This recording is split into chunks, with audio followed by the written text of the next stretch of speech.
TET जुलाई 2024 के लिए science pedagogy से एनसीईआरटी से top 25 plus most important question लेके आए हैं जो आपके 6 to 8 के लिए है।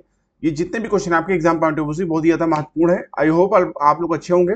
स्वागत है आपका श्रेष्ठ एजू एक्सप्रेस में।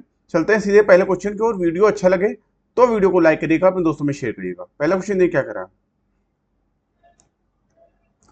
निम्नलिखित में से कौन सा एक रचनावादी विज्ञान कक्षाओं का लक्षण नहीं है? बी ऑप्शन आपका राइट होगा। शिक्षिका छात्रों के त्रुटिपूर्ण उत्तरों को अनदेखा कर रही है। बी ऑप्शन आपका राइट होगा।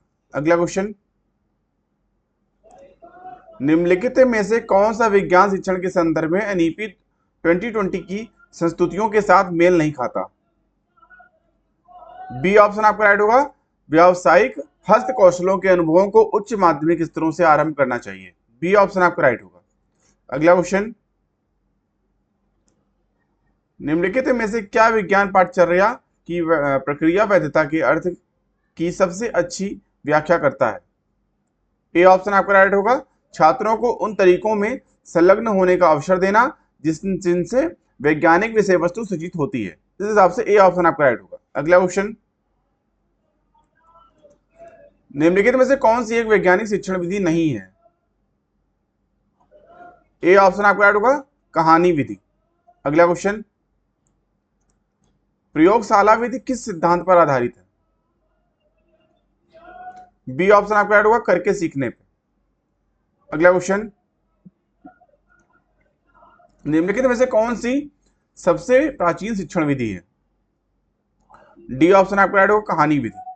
अगला क्वेश्चन,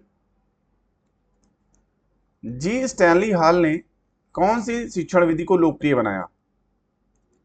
ए ऑप्शन आपका राइट होगा। मनोमितीय विधि। अगला क्वेश्चन, निम्न में से वृत्तांत यानी खुले सिर वाले प्रश्न की पहचान करिए। डी ऑप्शन आपका राइट होगा। क्या होगा यदि घर्षण बल का अस्तित्व ना हो? डी ऑप्शन आपका राइट होगा। अगला क्वेश्चन, कक्षा 7 की शिक्षिका अपनी छात्राओं को समतल दर्पणों द्वारा निर्मित प्रतिबिंब के गुणधर्म समझाना चाहती हैं। निम्नलिखित में से कौन सी गतिविधि इस प्रकरण का आरंभ करने के लिए सबसे अच्छी और अधिक मददगार होगी? इस क्वेश्चन के लिए आपका बी ऑप्शन राइट होगा। छात्राएं समतल दर्पण के सामने विभिन्न स्थितियों पर विभिन्न बिंब रखती हैं और उनके प्रतिबिंबों के लक्षण का अवलोकन करती हैं। ठीक है, इस हिसाब से बी ऑप्शन आपका राइट होगा। अगला क्वेश्चन, निम्न में से विज्ञान पाठचर्या की वैधता का कौन सा मानक शिक्षार्थियों को या वे विधियां अथवा प्रक्रियाएं अर्जित करने में संलग्न करता है जिससे विज्ञान का ज्ञान उत्पन्न होता है और उसे मान्यता मिलती है? सी ऑप्शन आपका राइट होगा। प्रक्रम यानी प्रक्रिया। अगला क्वेश्चन, एनसीएफ 2005 के अनुसार निम्नलिखित में से कौन सा उच्च प्राथमिक स्तर पर विज्ञान पाठचर्या का विशिष्ट लक्षण होना चाहिए?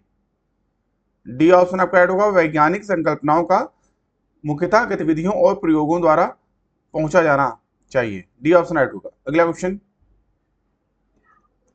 विज्ञान के शिक्षण और अधिगम के संदर्भ में निम्नलिखित में से कौन सी एक वांछनीय प्रक्रिया नहीं है? बी ऑप्शन आपका राइट होगा।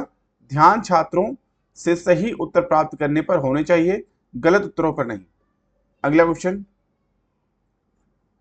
अपनी विज्ञान की कक्षा को और अधिक लैंगिक समावेशी बनाने के लिए आप निम्नलिखित को छोड़कर सभी कर सकते हैं। डी ऑप्शन आपका राइट होगा। लड़कियों को लड़कों की तुलना में अधिक प्रतिस्पर्धी बनाने के लिए प्रोत्साहित करना। अगला क्वेश्चन, एक शिक्षक अपनी कक्षा में आधा किलो आटा, कुछ गर्म पानी, चीनी और खमीर लाया और निम्नलिखित प्रश्न पूछे। उन प्रश्नों को पहचानो जो कि अपसारी हैं। ए ऑप्शन आपका राइट होगा। ए और डी, यानी आप क्या सोचते हैं कि मैं इन सब वस्तुओं से क्या करने वाला हूं, और डी, कुछ उन खाने वाली सेकी आती हैं वस्तुओं के नाम बताओ जो। ठीक है, कुछ उन वस्तुओं के नाम बताओ जो सेकी आती है। डी ऑप्शन आपका मतलब ए ऑप्शन आपका ए और डी राइट होगा। अगला क्वेश्चन, शैक्षिक सॉफ्टवेयर के उपयोग की तुलना में क्षेत्र भ्रमण कराने का लाभ यह है कि?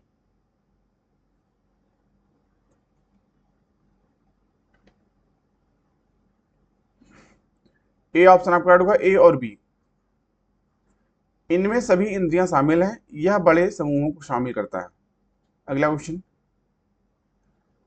एनसीएफ 2005 के अनुसार उच्च प्राथमिक स्तर पर अनुशंसित शिक्षण शास्त्रीय अभ्यास है। सी ऑप्शन आपका राइट होगा। सी ऑप्शन आपका राइट होगा इसमें, ए और बी दोनों, यानी इसको सही कर लीजिएगा, ए और बी दोनों राइट होगा आपका। सामूहिक चर्चा करना, सरल जांच की रूपरेखा तैयार करना, ठीक है, इस हिसाब से सी ऑप्शन आपका राइट होगा। अगला क्वेश्चन, निम्नलिखित में से कौन सा विकल्प एक खुले सिर वाले प्रश्न का सबसे अच्छा वर्णन करता है। सी ऑप्शन आपका राइट होगा। आप अपने परिवार के लिए किस प्रकार संतुलित आहार चार्ट बना सकते हैं। सी ऑप्शन आपका राइट होगा। अगला क्वेश्चन, निम्नलिखित में से कौन सा प्रश्न छात्रों में निगमनात्मक तर्क विकसित करने के लिए सबसे उपयुक्त है। सी ऑप्शन आपका राइट होगा। सिराओं में डीऑक्सीजनेंट यानी ऑक्सीजन का ह्रास, रक्त प्रवाहित होता है, क्या महाधमनी एक सिरा है। सी ऑप्शन आपका राइट होगा। अगला क्वेश्चन, एक हुक गतिविधि वह होती है जो छात्रों के वर्तमान ज्ञान का उपयोग करती है और रुचि पैदा करती है। प्रकाश संश्लेषण के विषय पर एक परिचयात्मक पाठ शुरू करते समय सुश्री सलोनी के उपयोग के लिए निम्नलिखित में से कौन सी सबसे अच्छी हुक गतिविधि होगी। ए ऑप्शन आपका राइट होगा। क्या होगा अगर पौधों से पत्तों को हटा दिया जाए। अगला क्वेश्चन, सुश्री शिल्पा एक गतिविधि के माध्यम से पार्श्व परिवर्तन की अवधारणा पेश करना चाहती हैं। निम्नलिखित में से कौन सी गतिविधि इस प्रयोजन के लिए सबसे उपयुक्त है। ए ऑप्शन आपका राइट होगा। एक कागज पर एक शब्द लिखना और फिर उस कागज को 180 डिग्री घुमाना। ए ऑप्शन आपका राइट होगा। अगला क्वेश्चन, बंद विद्युत परिपथ की संकल्पना समझाने के लिए एक शिक्षिका मानव परिसंचरण तंत्र का उदाहरण देती है। वह मानव हृदय की तुलना बैटरी से और रक्त के प्रवाह की तुलना विद्युत धारा के प्रवाह से करती है। वह किस अनुदेशात्मक युक्ति का प्रयोग कर रही है। बी ऑप्शन आपका राइट होगा। तुल्य रूपता। अगला क्वेश्चन, एक जांच अभिमुख कक्षा में जिसमें कक्षा 7 का एक शिक्षक भौतिक एवं रासायनिक परिवर्तन का परिचय दे रहा है, निम्न में से कौन सा चरण अन्यों से पूर्व आएगा। सी ऑप्शन आपका राइट होगा। शिक्षक छात्रों को विभिन्न भौतिक एवं रासायनिक परिवर्तनों से रूबरू कराते हैं और उन्हें उनकी समानताओं एवं विभेदों पर विचार करने के लिए कहते हैं। इस हिसाब से सी ऑप्शन आपका राइट होगा। अगला क्वेश्चन, पाठ्य पुस्तकों का विकास की प्रक्रिया का निम्नलिखित में से कौन सा एक वांछनीय लक्षण है।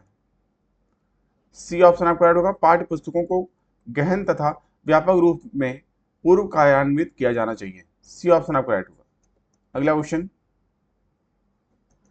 निम्न में से कौन सी एक कठिनाई नहीं है जिसे आप विशेष रूप से पाठ्य पुस्तक में दिए गए सूर्य ग्रहण की बनने की प्रक्रिया की आरेख की व्याख्या से संबंध करेंगे।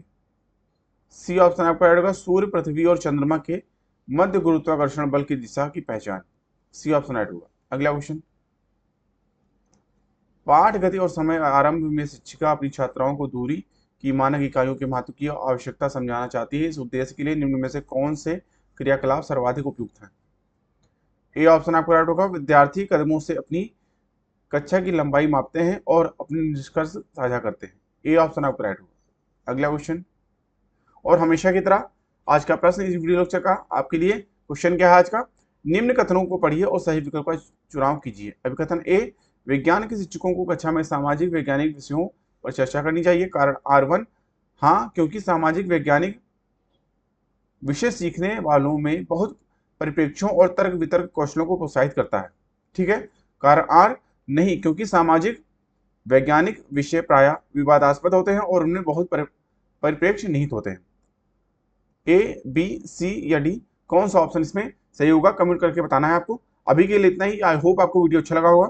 वीडियो अच्छा लगा दोस्तों, वीडियो को लाइक करिए, दोस्तों में शेयर करिए, साथ ही साथ चैनल को सब्सक्राइब करना ना भूलें, जिससे चैनल पे आने वाले इंपॉर्टेंट वीडियो के नोटिफिकेशन आपको टाइमली मिलते रहें। अभी की वीडियो को देखने के लिए धन्यवाद। मिलते हैं नेक्स्ट वीडियो लेक्चर में, तब तक के लिए थैंक यू। जय हिंद।